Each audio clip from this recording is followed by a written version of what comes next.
ರೀತಿ ಹ್ಯಾಂಡಲ್ ಮಾಡುತ್ತೆ ರಾಜ್ಯ ಸರ್ಕಾರ?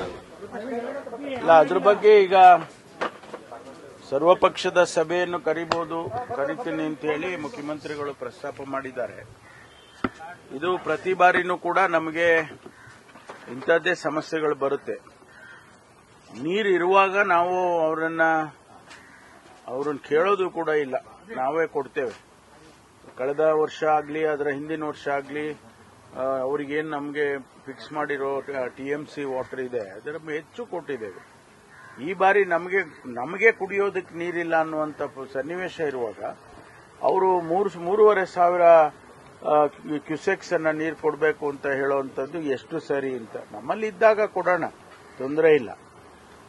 ಅದರ ಬಗ್ಗೆ ಮುಖ್ಯಮಂತ್ರಿಗಳು ಒಂದು ಸರ್ವಪಕ್ಷದ ಸಭೆಯನ್ನು ಕರೀಬೇಕು ಅಂತ ಪ್ರಸ್ತಾಪ ಮಾಡಿದ್ದಾರೆ. ಜೊತೆಗೆ 3ನೇ ತಾರೀಕು ತಮಿಳುನಾಡಿನ ಮುಖ್ಯಮಂತ್ರಿಗಳು ಬೆಂಗಳೂರಿಗೆ ಬರುವ ಸಾಧ್ಯತೆ ಕೂಡ ಇದೆ. ಅದಿನ್ನೂ ಕನ್ಫರ್ಮ್ ಆಗಬೇಕು. ಒಂದು ವೇಳೆ ಅವ್ರು ಬಂದಾಗ ಅದನ್ನ ನಾವು ಅವರ ಜೊತೆಯಲ್ಲೂ ಕೂಡ ಪ್ರಸ್ತಾಪ ಮಾಡಬಹುದು. ಸರ್, ಇವತ್ತು ಕಾನೂನು ತಜ್ಞರ ಜೊತೆ ಸಿಎಂ ಅವರು ಮೀಟಿಂಗ್ ನಡೆಸ್ತಾ ಇದ್ದಾರೆ ಡೆಲ್ಲಿನಲ್ಲಿ, ಏನೆಲ್ಲ ಚರ್ಚೆ?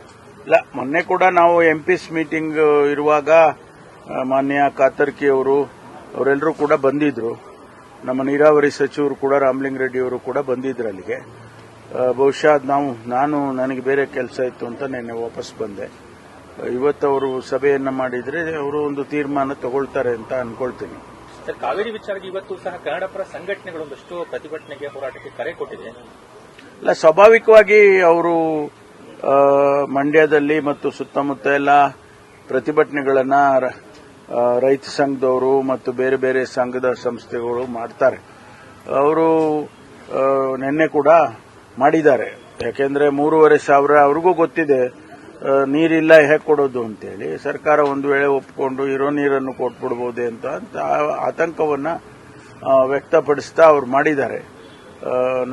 ನಾವು ನೋಡೋಣ ಏನು ಅಂತಿಮವಾಗಿ ಏನು ಸರ್ಕಾರ ತೀರ್ಮಾನ ತಗೊಳ್ಬೇಕು.